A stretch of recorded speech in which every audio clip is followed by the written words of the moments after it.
Cuisiner au Moyen Âge était une tâche complexe. La première difficulté était d'obtenir les ingrédients nécessaires à la préparation des repas.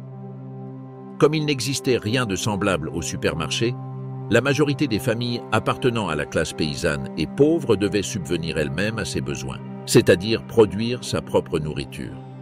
Les paysans, qu'ils soient serfs ou libres, cultivaient leurs propres champs pour obtenir du blé, de l'orge, du seigle, des légumineuses, des choux, des oignons et de nombreux autres aliments. Le travail de l'agriculteur médiéval était ardu. Les terres étaient fertilisées avec du fumier animal et des restes végétaux. Les outils étaient rudimentaires et basiques, comme la faucille, la faux et le râteau, bien que l'apparition de la charrue à versoir tirée par des bœufs ou des chevaux ait amélioré le labour et facilité le travail des familles œuvrant dans les champs ouverts où chacun possédait sa parcelle attribuée par le seigneur féodal ou l'église. La moisson était, dans la majorité des régions, un travail collectif et de longues journées dont beaucoup devaient être effectués gratuitement au service des terres seigneuriales. On élevait également des animaux comme les poules pour les œufs, les porcs qui fournissaient viande et graisse utiles pour cuisiner, et les moutons qui donnaient du lait et de la laine. Certains élevaient aussi des vaches, mais peu, car au Moyen Âge, le bétail bovin était très coûteux à entretenir. Ceux qui avaient la chance de vivre près des forêts pouvaient s'y rendre pour y cueillir des champignons, des herbes, du miel sauvage et des fruits très appréciés pour leur goût, comme les fraises, les glands, les noix, les myrtilles, les mûres, les framboises et d'autres comme les prunelles, utilisés pour fabriquer des boissons comme le pacharan. Mais aller en forêt à la recherche de nourriture comportait de nombreux risques. Ces lieux étaient perçus comme mystérieux et sacrés, refuges de fées, lutins, esprits et même démons. Beaucoup de gens disparaissaient dans les forêts, et ces disparitions étaient attribuées à des légendes impliquant des créatures magiques et maléfiques. La vérité est que les attaques d'animaux sauvages comme les sangliers ou les loups y étaient fréquentes, tout comme les vols, enlèvements et meurtres commis par des bandits. De plus, la méconnaissance des espèces comestibles et toxiques pouvait provoquer des intoxications alimentaires graves, souvent mortelles en raison du manque de soins médicaux à l'époque. Dans les régions où l'on trouvait des lacs ou des rivières, il était courant de voir hommes et enfants des différentes familles pêcher.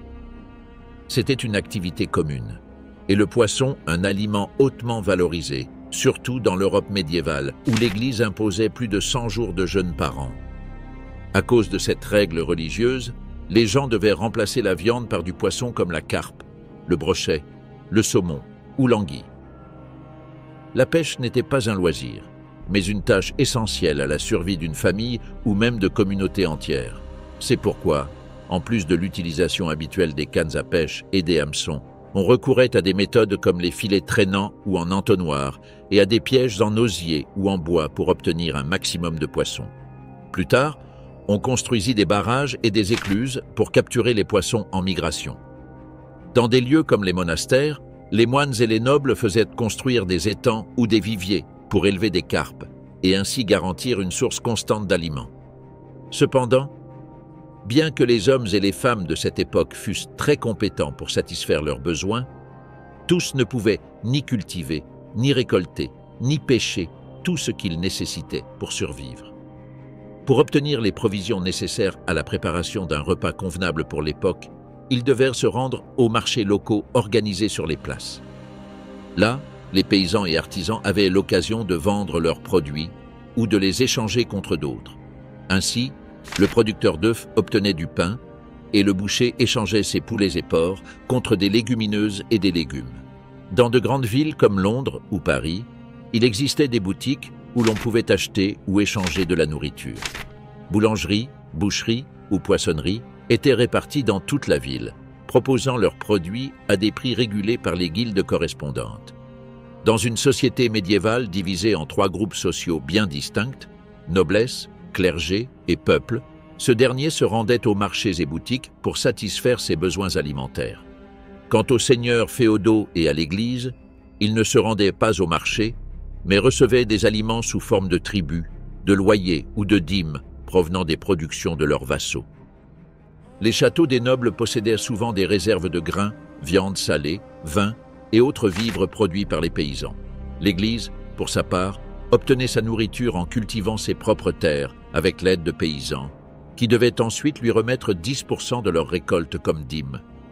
Tant l'Église que les seigneurs féodaux ne se rendèrent sur les marchés que pour acheter des produits rares ou importés, comme les épices, le sel, le vin ou l'huile d'olive. Cela variait toutefois selon la région géographique. En effet, au Moyen Âge, un aliment pouvait être si commun dans une région d'Europe que même les pauvres pouvaient en consommer, alors qu'il était considéré comme un véritable luxe ailleurs. Par exemple, le vin était une boisson de base dans les régions viticoles méditerranéennes, comme la France, l'Italie ou le Royaume de Castille. En revanche, en Angleterre, un gallon du vin le moins cher importé de France pouvait coûter l'équivalent d'un jour de salaire d'un ouvrier agricole, ce qui en faisait un vrai luxe. Les vins de Bordeaux, du Rhône ou d'Italie pouvaient doubler, voire tripler ce prix, devenant des produits réservés aux nobles les plus riches et aux rois. Pour les marchands, la vente de vin pouvait être un commerce très rentable car il était très prisé, non seulement en Angleterre. En Scandinavie, le vin était encore plus apprécié et plus cher qu'en territoire anglais. Par conséquent, sa consommation était réservée aux nobles les plus fortunés et aux monarques. Et même ceux-ci n'en buvaient que lors de banquets ou de cérémonies religieuses. Mais les Scandinaves se rattrapaient en exportant des poissons comme le hareng, la morue ou le saumon, aliments de consommation courante dans les peuples du Nord, mais qui, dans les royaumes du sud de l'Europe, étaient très demandés, car considérés comme des produits exotiques et de haute qualité. Cette différence de prix pour un même produit s'expliquait par deux éléments ayant marqué la gastronomie durant la majeure partie de l'histoire de l'humanité, et surtout au Moyen Âge. Le premier, déjà mentionné, est que la disponibilité des aliments était très limitée par des facteurs comme les saisons et la géographie. Par exemple, la gastronomie des peuples du nord de l'Europe était profondément influencée par leur climat froid et humide, avec des hivers longs et rigoureux. L'alimentation dans les villes nordiques reposait sur des céréales comme l'orge, le seigle et l'avoine, avec lesquelles on préparait du pain noir. On utilisait la graisse animale et le beurre issu des produits laitiers comme matière grasse. Les fruits et légumes les plus communs étaient le chou, le navet, l'oignon, le poireau et le chou frisé.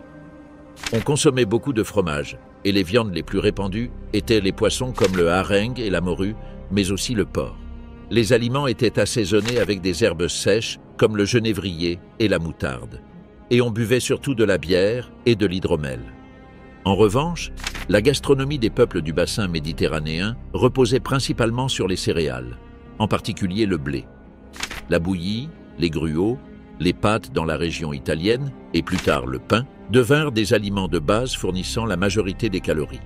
On utilisait beaucoup l'huile d'olive, et on consommait en grande quantité des figues, des raisins, des olives, de l'ail et des légumineuses. Les viandes les plus courantes étaient le poisson frais, le lapin et le porc.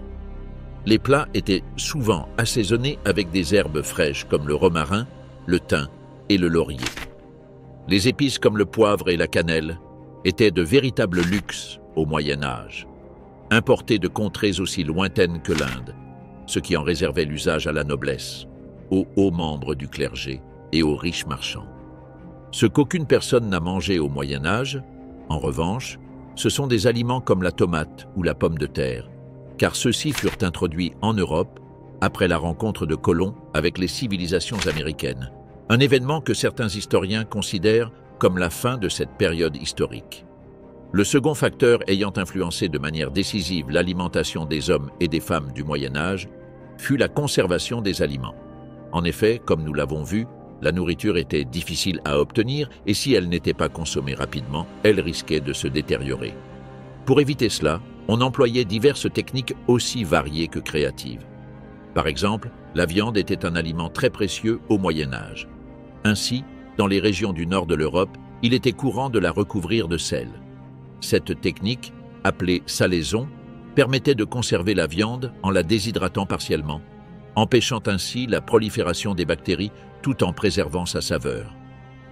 Une autre méthode très répandue pour conserver la viande était le fumage. Les morceaux de viande et de poisson étaient suspendus au-dessus des braises pendant plusieurs jours, ce qui les rendait plus résistants à la moisissure et aux bactéries, tout en renforçant leur goût. Cette méthode était courante dans les zones froides et boisées où l'humidité menaçait constamment les aliments. Dans le nord de la France et en Allemagne, on avait aussi l'habitude de faire frire la viande dans sa propre graisse, puis de la couvrir complètement et de la conserver au frais. Cela formait une couche protectrice qui isolait la viande de l'air, prolongeant ainsi sa durée de vie. En outre, dans les régions les plus froides, la viande fraîche pouvait être stockée dans des caves, greniers ou grottes où l'on déposait de la neige ou de la glace. Ces lieux servaient de réfrigérateur médiéval et permettaient également de conserver des produits laitiers ou d'autres denrées. Mais la viande n'était pas le seul aliment à devoir être conservé. Les fruits comme les figues, les raisins et les pommes, ainsi que les légumineuses, étaient séchés et déshydratés en les exposant au soleil ou en les plaçant près des fours ou des poêles. Les plus riches faisaient cuire les fruits dans du miel et les conservaient sous forme de confiserie. Quant aux légumes comme les concombres, ils étaient mis en saumure dans du vinaigre, ce qui leur donnait une saveur acide et les gardait comestibles longtemps. Ces techniques étaient largement répandues à travers toute l'Europe médiévale car elles permettaient de prolonger la durée de vie des aliments. Et bien que parfois les gens soient obligés de manger des aliments avariés, perdre une denrée était un luxe que personne ne pouvait se permettre. Mais si l'on parle de luxe, la nourriture elle-même en était un. Au Moyen Âge, l'alimentation constituait un important marqueur social. La société médiévale était très hiérarchisée et il était attendu de chacun qu'il reste dans sa classe sociale et respecte l'autorité des classes dominantes, c'est-à-dire l'Église et la noblesse. Pendant les nombreux siècles que dura cette période, le pouvoir politique se manifestait non seulement par l'autorité, mais aussi par l'ostentation des richesses, et la nourriture en faisait partie. Les différences entre les régimes alimentaires des riches et des pauvres, au Moyen Âge, étaient énormes et reflétaient les inégalités sociales de l'époque. Le contraste ne se limitait pas à la quantité, mais concernait aussi la variété, la qualité des ingrédients, la préparation et même la valeur symbolique des aliments. En général, une personne vivant au Moyen Âge mangeait 2 fois par jour, un déjeuner et un dîner. Bien que des exceptions soient faites pour les malades, les enfants et les personnes âgées, l'Église était très stricte. Manger plus de 2 fois par jour pouvait être considéré comme un péché de gourmandise. Les pauvres, c'est-à-dire presque toute la population, avaient du mal à obtenir une grande variété d'ingrédients, ce qui leur imposait un régime répétitif et pauvre, mais suffisant pour remplir l'estomac en période normale. La base de leur alimentation était le pain noir, fabriqué à partir d'orge, de seigle ou de sarrasin. Le pain était si important au Moyen Âge qu'on estime qu'une personne ordinaire pouvait en consommer jusqu'à 1,5 kg par jour. Cependant, ce pain était épais et difficile à digérer, et selon les régions, il fallait le consommer en le faisant descendre avec de la bière ou du vin de qualité inférieure. Ce pain était accompagné de légumes et de légumineuses comme le chou, l'oignon, le navet, les fèves ou les lentilles, qui apportaient des nutriments essentiels et beaucoup de calories. Les plus pauvres ne pouvaient que rarement manger de la viande. Pour eux, la viande était un luxe réservé aux jours de fête ou lorsqu'ils élevaient leurs propres animaux. Et tu te demandes peut-être s'ils ne pouvaient pas chasser? Eh bien non. La majorité des seigneurs féodaux et nobles possédaient des droits exclusifs de chasse sur leurs terres, parfois même sur la pêche. Ainsi, la chasse et la consommation de gibier étaient des privilèges réservés à la classe dominante. Ces derniers, justement, avaient un régime plus varié et abondant. Un noble pouvait manger plusieurs plats à chaque repas, entrée, second plat, plat principal et même dessert au miel ou au sirop. La viande était la base de leur alimentation quotidienne, sangliers, cerfs, veaux et même des oiseaux exotiques comme le paon ou le cygne. Il existe des archives de familles aristocratiques anglaises dans lesquelles on peut voir qu'un seul membre de la famille pouvait recevoir jusqu'à 1,5 kg de viande en un seul repas d'automne. Le pain était également important à la table des riches, mais contrairement au pain noir et dur des pauvres, les riches mangeaient du pain blanc à base de blé, symbole de statut social élevé. Cependant, les classes aisées ne consommaient pas de légumes ou de légumineuses, car ils les considéraient comme aliments de pauvres. Ces différences alimentaires étaient justifiées par la croyance que le système digestif d'un seigneur féodal était plus raffiné que celui d'un vassal. Il devait donc consommer des mets plus nobles. Cela créait une barrière symbolique entre noblesse et peuple.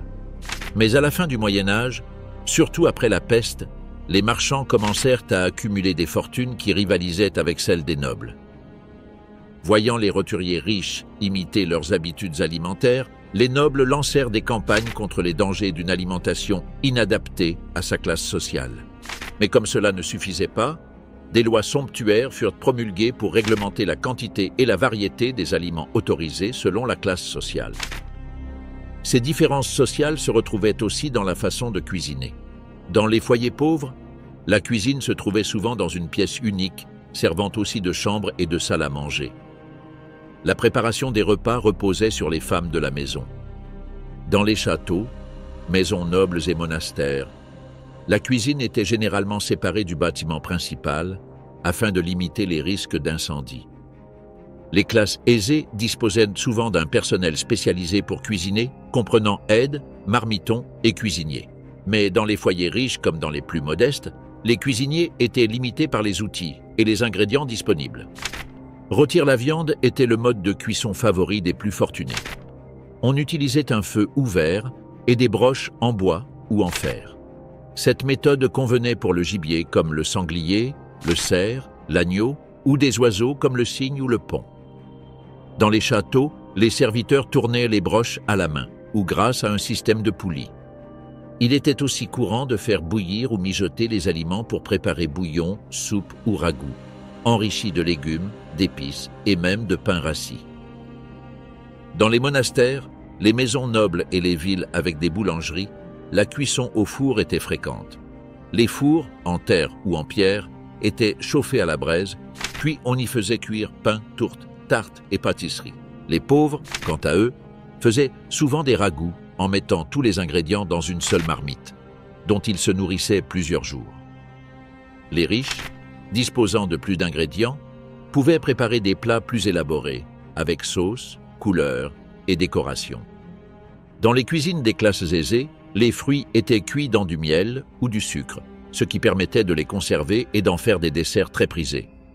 Le sucre, importé d'Inde, d'Afrique du Nord ou du Moyen-Orient, coûtait très cher. En Angleterre, un demi-kilo pouvait valoir le salaire d'une semaine. Les riches le voyaient comme un produit exotique valorisant leur statut, vendu sous forme de pain de sucre que l'on râpait pour en extraire la poudre. Certains nobles les gardèrent sous clé. Mais le sucre n'était pas le seul luxe culinaire. La cannelle, utilisée dans les desserts et plats cuisinés, symbolisait aussi le raffinement. Importée du Sri Lanka ou de l'Inde, elle passait par de nombreux intermédiaires, accumulait taxes et droits, et pouvait coûter en Angleterre entre 6 et 10 shillings, soit bien plus que le salaire mensuel d'un citoyen ordinaire. Les épices n'étaient donc pas les seuls ingrédients rares. En raison de la rareté des graisses au Moyen Âge, la friture était peu courante. Mais dans les régions méditerranéennes productrices d'huile d'olive ou dans les palais du Nord, on faisait frire des pâtisseries et autres mets variés. Dans ces conditions devaient travailler les chefs cuisiniers du Moyen Âge. Et oui, bien qu'il n'y eût pas de restaurants comme nous les connaissons aujourd'hui, au Moyen Âge, les personnes dotées d'un talent culinaire étaient très appréciées au sein des familles les plus riches. Car qui d'autre que les riches pouvaient se permettre le luxe d'avoir un chef personnel? Parmi les nombreux cuisiniers talentueux qui ont nourri de leur création des nobles, des seigneurs et des clercs, deux noms se distinguent particulièrement. Le premier est le français Guillaume Tirel, plus connu sous son pseudonyme Taillevent.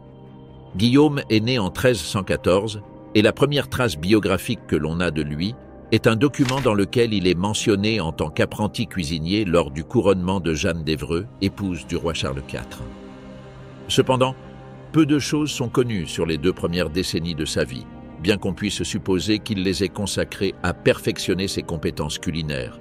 Et en effet, en 1346, à l'âge de 32 ans, Taillevent travaillait déjà comme cuisinier du roi Philippe de Valois. Les services de ce chef français étaient très prisés par la royauté, car un roi après l'autre le maintenait au sein de l'équipe culinaire royale, tout en améliorant sa position au palais. Le roi Charles V, en particulier, lui manifesta un grand respect, le désignant dans plusieurs documents comme « mon bien-aimé cuisinier ». En 1381, Il commença à servir sous les ordres de Charles VI, et 11 ans plus tard, il fut nommé maître des garnitures de cuisine du roi. Ce nouveau poste le tenait à l'écart de la préparation directe des plats et lui conférait la responsabilité de superviser le travail des autres cuisiniers des cuisines royales. La gastronomie que Taillevent proposait à la royauté française était fortement influencée par la tradition culinaire gallo-romaine et arabo-andalouse. Il appréciait les saveurs aigres douces, les combinaisons d'ingrédients exotiques et préparait une grande variété de sauces. Nous connaissons tout cela grâce à son plus grand héritage, Le Viandier, l'un des premiers livres de cuisine médiévaux en Europe, dans lequel Guillaume Tirel réunit une grande variété de recettes de soupe, viande, volaille, poisson, sauces et desserts. Le livre insiste également sur la bonne utilisation des épices et sur les techniques de cuisson, de conservation et de présentation des plats. Le Viandier connut un grand succès et est parvenu jusqu'à nous, nous permettant de mieux comprendre la cuisine médiévale.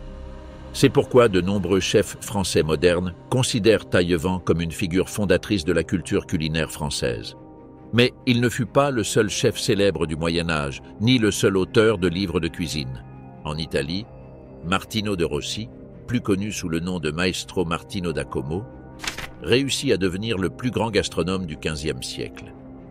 Maestro Martino fut une véritable star de la haute cuisine médiévale, au service de plusieurs aristocrates italiens importants, comme le gouverneur de Milan, Gian Giacomo Trivulzio.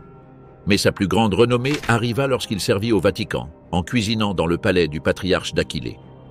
Ce chef italien se distinguait par le soin apporté à ses plats, mais surtout par l'œuvre qu'il a laissée à la postérité. Tout comme Taillevent, Martino da Como écrivit un livre de cuisine, le Libro de Arte Coquinaria, livre de l'art culinaire. Ce fut l'un des premiers ouvrages de ce genre écrit en Italie, remarquable par son approche technique et systématique. Dans les pages du Libro de Arte Coquinaria, on décrit les ingrédients, les proportions et même les temps de cuisson, ce qui était très rare pour l'époque. Les plats de ce chef italien se caractérisaient par un usage modéré des épices, contrairement à la cuisine des siècles précédents, se rapprochant davantage du goût naturel. On y trouvait davantage d'herbes fraîches, de légumes, de pâtes, de riz et de poissons. Dans son livre, Martino da Como introduisit des recettes simples mais raffinées telles que la soupe aux herbes, les macaronis à la romaine ou le poisson mariné, ou accompagné de sauces légères. Ces innovations culinaires transformèrent la cuisine ostentatoire médiévale en une gastronomie plus rationnelle et raffinée, aidant à définir ce que nous appelons aujourd'hui la cuisine classique italienne. Ces chefs, ainsi que de nombreux autres grands cuisiniers, étaient chargés de garantir le succès de leur seigneur lorsqu'ils organisaient les célèbres banquets médiévaux. Bien que les banquets luxueux fussent parfois considérés comme immoraux, les riches ne rataient aucune occasion de montrer leur richesse en présentant des plats élaborés de viande aux épices venues d'Asie, des desserts sucrés au miel ou à la cannelle et des vins méditerranéens. Mais les banquets médiévaux étaient très codifiés pour l'époque. Ces événements sociaux étaient considérés comme masculins, si bien que les invités n'emmenaient pas leurs épouses. Les stricts codes sociaux rendaient difficile pour une femme de maintenir les standards de beauté et de délicatesse attendus durant ces célébrations. C'est pourquoi la majorité des femmes ne voyageaient pas avec leur mari, tandis que l'épouse de l'hôte devait manger séparément, dans une autre pièce. Elle ne rejoignait la table principale qu'après le repas, une fois les affaires discutées entre hommes. Avant le début du festin, l'hôte du banquet offrait à ses invités des aiguillères et des serviettes humides pour qu'ils se lavaient le visage et les mains. Ensuite, on récitait une prière pour bénir la nourriture et le banquet commençait. Les serviteurs apportaient les plats. Chaque service pouvait comporter 4 à 6 plats. Mais lorsqu'un seigneur voulait vraiment impressionner ses invités, il pouvait en augmenter le nombre. Un exemple célèbre est celui du duc de Bourgogne, qui en 1454 organisa un banquet où jusqu'à 50 plats furent servis par service. Mais cette abondance n'était pas destinée à tous. Les convives ne pouvaient pas manger ce qu'ils voulaient, seulement ce qui leur était servi selon leur rang. Néanmoins, tous profitèrent de la musique et du théâtre qui animaient la célébration, souvent pendant plusieurs jours, car les banquets pouvaient durer très longtemps. Du point de vue actuel, l'hygiène était très limitée. Les hommes partageaient les coupes et les récipients, ce qui, loin d'être mal vu, était au contraire un privilège. Boire dans le même verre qu'un noble de rang supérieur était un honneur. L'usage des couverts était très différent de celui d'aujourd'hui. On mangeait avec une cuillère et une seule main libre. Si un convive voulait utiliser un couteau pour couper sa nourriture, il devait l'apporter lui-même. Plus tard, les hôtes commencèrent à fournir des couteaux aux invités de haut rang comme signe de distinction. Ainsi, les hommes du Moyen-Âge profitaient de plats décorés en forme d'animaux fantastiques, de gelées de poissons, de pâtés dont s'échappaient des oiseaux vivants, et buvaient bière, vin ou hydromel. Tout un festin élaboré avec les meilleurs ingrédients, uniquement pour exhiber leur fortune. Et toi, après avoir vu cette vidéo, quel aurait été ton régime alimentaire au Moyen-Âge ?